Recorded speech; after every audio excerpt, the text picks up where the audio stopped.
2024-এর আজ হচ্ছে নতুন বছরের দ্বিতীয় দিন। দ্বিতীয় দিনটি শুরু করলাম আপনাদেরকে সাথে নিয়ে।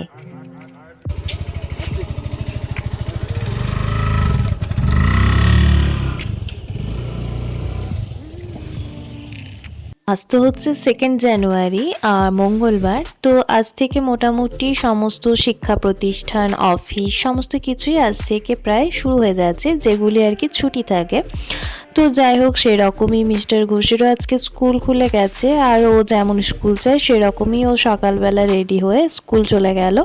তো আমাদের আজ থেকে স্কুল নয়, আমাদের স্কুল হচ্ছে 4 জানুয়ারি থেকে। তো সেজন্য আজকে আমার ছুটি রয়েছে। তো ভাবলাম একটু গাছটা আপনাদের সাথে শেয়ার করি। কাগজ ফুলের গাছটাতে এত ফুল ফুটেছে, থোকা থোকা হয়ে এত সুন্দর লাগছে, মানে না শেয়ার করে আর পারলাম না। যাই হোক, morning everyone, welcome back to my channel Shovanish world. আজ হচ্ছে 2 তারিখ 2024-এর, আজ হচ্ছে দ্বিতীয় দিন। হ্যাপি নিউ ইয়ার জানাই সকল বন্ধুকে, শোভানিশ ওয়ার্ল্ডের সকল সদস্যকে জানাই হ্যাপি নিউ ইয়ার। নতুন বছর সবার খুব ভালো কাটুক, পুরো বছর জুড়ে সবাই খুব আনন্দ করুন, খুব ভালো কাটুক সবার জীবন। যাই হোক, সকাল সকাল ব্লগটা স্টার্ট করলাম। এখন বাজে সকাল 10টা মতো। তার আগে আমার চা খাওয়া, তারপর ভিডিও এডিট করা সমস্ত কিছু ডান হয়ে গেছে। আর আজ থেকে ঠান্ডাটা আবার বিশাল পড়েছে, প্রচণ্ড ঠান্ডা লাগছে। যাই হোক, তো আমি জাস্ট একটা কটশোলে নাইটি পরে আছি, আর তার সাথে বেঁধে আছি কানে একটা রুমাল টুপি। তো ঠান্ডা তো অবভিয়াসলি লাগবে। যাই হোক, যেহেতু 10টা বাজছে তাই আর সোয়েটারটা ইউজ করলাম না। তো এখন যাব টিফিন কমপ্লিট করতে, আর সাথে আজকে যা রান্না হবে সেগুলো কমপ্লিট করতে। চলুন তাহলে এখন রান্নাঘরে যাওয়া যাক। আগে দেখি কি খাওয়া হয়, আর তার সাথে রান্নাটাও বসাবো। তার আগে বলে রাখি, আমরা কয়েকটা দিন আগে তো কলকাতা গিয়েছিলাম। তো সেখান থেকে এসে ব্যাগপত্র কিন্তু যেমনকে তেমনি অবস্থায় পড়ে আছে। এসে স্কুল করতে বেরিয়ে গেছি, আর আমার সেভাবে কোনো রোদেও দেওয়া হয়নি, কোনো জামা কাপড় কেচেও রাখা হয়নি। তো সেগুলোই আজকে কমপ্লিট করার ইচ্ছে আছে। চলুন এখন তাহলে এইটুকুই, আর কথা বাড়িয়ে লাভ নেই, প্রচুর কাজ আছে এখন। তো চলুন এখনকার মতো এইটুকুই। এই দেখুন অবস্থা, সমস্ত কিছু পড়ে আছে, এখানে পড়ে আছে, এখানে পড়ে আছে। কিছুটা গুছিয়ে রেখেছে মিস্টার ঘোষ, আর কিছুটা এরকম অবস্থাতে পড়ে আছে। এগুলোকে এখন রোদে দিয়ে এগুলোকে ভরে রাখতে হবে। আচ্ছা, তো আমার টিফিন কমপ্লিট। এখন চলে এসেছি রান্নাঘরে। আজকে রান্না তেমন বেশি কিছুই হবে না। 5 জানুয়ারি আমাদের একটু পিকনিক টাইপেরই হয়েছিল বলতে পারেন, কারণ আমাদের খিচুড়ি রান্না হয়েছিল, রাতে পোলাও, চিকেন সবই হয়েছিল। বাট দুঃখিত আমি এই জন্যই যে আমার কিন্তু কোনো ভিডিও ক্লিপ নেই, মানে কোনো ভিডিওগ্রাফি করাই হয়নি। তাই আর আপনাদের সাথে আমাদের খুশিটা বা বছরের শুরুটা কেমনভাবে কাটালাম কিছুই আর শেয়ার করতে পারলাম না।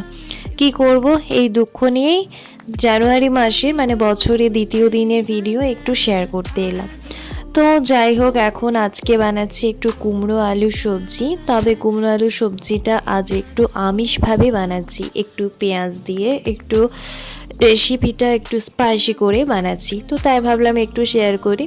কুমড়োর সবজি আমি বেশিরভাগ নিরামিষই বানাই, তবে আজকে একটু আমিষভাবেই বানাচ্ছি। একটা জামা রোদে দিয়ে এলাম, আর এখানে কিছু একটা জামা রয়েছে, এগুলো এখন আলমারিতে ঢুকিয়ে দেবে। যে গুছিয়ে নিয়েছে এগুলো এখন আলমারিতে ঢুকিয়ে দেবে। আমি পরিমাণ মতো কড়াইতে সর্ষের তেল দিয়ে, তাতে 5 ফোড়ন আর একটা শুকনো লঙ্কা ফোড়ন দিয়ে, পেঁয়াজগুলো দিয়ে একটু বাদামি বাদামি করে ভেজে নিয়ে, আলুগুলো দিয়ে একটু ভালোভাবে ভেজে নিয়ে অল্প একটু লবণ দিয়ে দিয়েছিলাম। তারপর ঢাকা দিয়ে চলে গিয়েছিলাম একটু সিদ্ধ করে নেওয়ার জন্য। তো তা করতে করতেই আমি জামা কাপড়গুলো গুছিয়ে নিলাম একটুখানি, আর কয়েকটা তো রোদে দিয়েই এসেছি। আর তারপর চলে এলাম আবারও রান্নাঘরে কুমড়োগুলো দিয়ে আরও একটু ভেজে নেওয়ার জন্য। এখন কুমড়োগুলো দিয়ে দিলাম, কুমড়ো আলু এখন একটু ভেজে নিয়ে আবারও ঢাকা দিয়ে চলে যাব জামাগুলো রাখতে। ওইদিকে সবজিটা হোক, আমি ততক্ষণে মিস্টার ঘোষের জামাগুলো যেগুলো গুছিয়েছিলাম ওগুলো রেখে দিই। আরও কিছু জামা তো রয়েছে যেগুলো রোদে দেওয়া রয়েছে, ওগুলো দুপুরবেলা ভাঁজ করে রেখে দেবো। এখন এগুলোই রেখে দিলাম, পরে আবার ওগুলো রাখবো। মোটামুটি 4 মিনিট লাগলো আমার। তো 4 মিনিট পর ফিরে এলাম। দেখুন কুমড়ো আলু কিন্তু অনেকটা সিদ্ধ হয়ে যাবে, আপনাদের দেখাচ্ছি আমি পরে। আর ভালোভাবে কিন্তু ভাজাও হয়ে যাবে, টাইমও নষ্ট হলো না, রান্নাটাও হলো আর আমার কাজও হলো। এই রকমভাবে কিন্তু ঢাকা দিয়ে দিয়ে রান্না করলে দেখি খুব তাড়াতাড়ি হয়ে যায় রান্নাটা, আর তার সাথে কিন্তু সময়ও নষ্ট হয় না। যে সময়টাতে আমি ঢাকা দিয়ে দিচ্ছিলাম সেই সময়টাতে আমার জামাগুলো গুছিয়ে রাখা যাচ্ছে। একা হাতে যদি কেউ সংসার সামলান, অনেকেই সামলান জানি, তো এইভাবে কিন্তু কাজ করতে পারেন, অনেকটা টাইম বেঁচে যায়। যাই হোক, এখন কিছুই না, এখন দিয়ে দিলাম পরিমাণ মতো লবণ, হলুদ আর অল্প একটু সবজি মশলা সানরাইজে। তো আমি অন্যান্য সময় জিরে গুঁড়ো ধনে গুঁড়ো দিই, তবে আজকে শুধুমাত্র সবজি মশলাটাই দিলাম। আবারও ঢাকা দিয়ে দিলাম একটু মশলাটা ভেজে নিয়ে। তো আবারও ফিরে এলাম, এখন আর কোনো কাজ নেই। সবজিটা হয়ে গেলে আমি যাব স্নান করতে। চলুন, এদিকে হয়ে গেছে মোটামুটি ভাজা, এখন একটু জল দিয়ে দেব, যেহেতু অনেকটাই সিদ্ধ হয়ে গেছে। এই দেখুন আলু দেখুন প্রায় 90% সিদ্ধ হয়ে গেছে, আর বেশি সিদ্ধ হওয়ার দরকারই নেই, কুমড়োও তাই। তো এখন একটু মাত্র জল দিয়ে দেব, তারপর মোটামুটি ওই 4 থেকে 5 মিনিট মতো ঢাকা দিয়ে রেখে দিলেই সবজি একদম কমপ্লিট হয়ে যাবে। আর আজকে হচ্ছে শাক ভাজা, আর তার সাথে মাছের টক আছে আগের দিনের, সেটা আজ একটু গরম করে নেব। আর হবে করলা আলু সেদ্ধ, মানে মাখা আর কি। তো এই হচ্ছে আজকের রেসিপি। আজ আর তেমন কিছুই খেতে ইচ্ছে করছে না। তো এদিকে তো সবজি প্রায়ই আমার হয়ে এসেছে, জল দিয়ে ঢাকা দিয়ে এখন ফুটতে দিলাম, এটা হোক। আর এদিকে দেখুন মা দোকান নিয়ে বসেছে পুরো। সমস্ত ডাল, মানে যে ডালের জন্য কলাইগুলো ব্যবহার করা হয়, সমস্ত ডালের কলাইগুলো এখন মা রোদে দিয়েছে, কারণ বাজার থেকে এনে আমরা রোদে দিয়ে তারপর রাখি। যাই হোক, চলুন, সবজি প্রায় হয়ে গেছে, মোটামুটি 4 থেকে 5 মিনিট ফোটার পরেই কিন্তু সবজি হয়ে গেছে। আলু কুমড়ো সব ভালোভাবে সিদ্ধ হয়ে গেছে। কুমড়ো তরকারি একটু মিষ্টি মিষ্টি ভালো লাগে, তাই 1 চামচ চিনি দিয়ে দিলাম, আর তার সাথে দিয়ে দিলাম 1 চামচ ভাজা মশলা। এবার একটু ধনেপাতা ছড়িয়ে নিয়ে নামিয়ে নেব। ব্যাস হয়ে গেছে কুমড়োর সবজি। আর এই কুমড়ো সবজি নামিয়ে নিয়ে আমি একটু মাছের টক আছে আগের দিনে, তো সেটা আমি একটু গরম করতে বসিয়ে দিয়েছি, হয়ে গেল রান্না। 1 hour later. আচ্ছা, তো ফিরে এলাম অনেকটা সময় পরে, স্নান করে নিয়েছি। এ দেখুন এইগুলো এখন রাখবো। এখন কলাইগুলো আপনাদের একটু চেনায়, যারা চেনেন ভালো, না চেনেন তাদের জন্য। এটা হচ্ছে সোনা মুগ ডাল, তার আগে যেটা দেখালাম ওটা হচ্ছে বিউলির ডাল, এটা হচ্ছে অড়হর ডাল, অনেকে আহির ডালও বলে।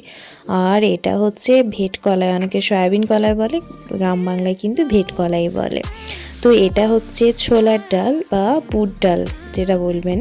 আর এটা হচ্ছে মেবি মৌরি, আর এটা হচ্ছে কাবলি চানা, চানা মশলা খায় যে কলাইয়ের আমরা, এটা হচ্ছে জিরে, এটা হচ্ছে সোনা মুগ ডাল, আর ওটা হচ্ছে মটর কলাই। তো যাই হোক, এই হচ্ছে ডালগুলো, আমি এখন এগুলো রাখবো। গুড নুন এভরিওয়ান, এখন বাজে বিকেল, মানে বিকেলে হয়ে গেছে, ধরুন 3টে মতো বাজছে। তো লাঞ্চ কমপ্লিট হয়ে গেছে, যে দোকানপত্র নিয়ে বসেছিলাম সেগুলো গোছানো কমপ্লিট, এখন একটু রেস্ট করব। হঠাৎই প্ল্যান হলো বিকেলবেলা একটু যাব মায়ের বাড়ি, কারণ আজকে তো দুপুরবেলা 2:30 থেকে মিটিং ছিল, তো সেটা তো ক্যান্সেল হয়ে গেছে, ওটা হবে আগামীকাল, মানে কালকে হচ্ছে। তো যেহেতু কালকে মিটিং হচ্ছে আর সকালবেলা স্কুল ছুটি আছে, তো সেজন্য সকালবেলা স্কুল আসার যে টেনশন ঠান্ডা, তো সেটা নেই, সেজন্য আর মায়ের বাড়ি যাওয়াও হয়নি কলকাতা থেকে আসার পরে। তো সেই জন্য মা বলে একটু দেখা করে যায়। তো মিস্টার ঘোষ তো সকালে স্কুল বেরিয়ে গেছে, তো আমি এখন যাব আজকে মায়ের বাড়ি, তারপর কালকে ওই মিটিংয়ের পথে বাড়ি ফিরে যাব। চলুন একটু রেস্ট করে নিই, তারপর রেডি হয়ে বেরোবো। এখনকার মতো এইটুকুই। Much later. তো চলে এসেছি মায়ের বাড়ি, এসে আমি পেট পুজো করতে বসে পড়েছি। মা এনেছিল আমার ফেভারিট মিষ্টি, আর তার সাথে এনেছিল ছানার পায়েস, যেটা আমার বড্ড প্রিয়। যাই হোক, এই ছানার পায়েস আর মিষ্টি খেতে এখন বসে পড়েছি, চলুন খেয়ে নেওয়া যাক আগে। তো মায়ের বাড়ি তো চলে এসেছি, মোটামুটি 30 মিনিট মতো হয়ে গেল। এখন বসে আছি পুরো ঢাকা নিয়ে, এত শীত করছে কি বলবো, শীতটা যেন বেড়ে গেল বছর শুরুতে। চলুন একটু বসে থাকি, তারপর মায়ের হাতে কফি খাওয়া যাবে। এখনকার মতো এইটুকুই। বসে পড়েছে এখন মায়ের হাতের বানানো কফি আর বিস্কিট নিয়ে। এখন বাজে সন্ধ্যে 7টা মতো। মায়ের হাতে জাদু আছে বলুন, এই গরম গরম কফি খেয়ে সত্যি বলছি সমস্ত ক্লান্তি যেন দূর হয়ে গেল।